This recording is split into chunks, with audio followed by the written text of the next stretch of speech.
ചെങ്കദളി മലർച്ചുണ്ടിലിന്നാർക്കു നീ കുങ്കുമരാഗം കരുതി വച്ചു.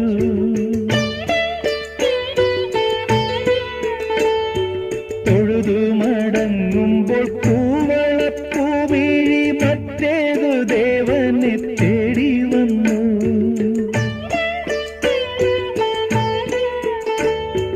മാറണിക്കച്ച കവർന്നു കാറ്റു നിന്നംഗ പരാഗം മുകർന്നു.